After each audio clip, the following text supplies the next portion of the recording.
What, Flair?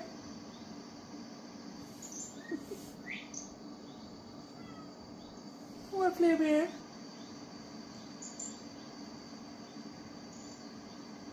He only does this if I'm in here. I could be in any other room with the door shut, and he only gets mad if I'm in here. A, because he's jealous, and B, because he wants to come in and eat their food. That's literally all he wants. He wants nothing to do with the cats or me. He's just jealous that the door's shut and I'm playing with other cats, and he's jealous that he can't eat the food that they have.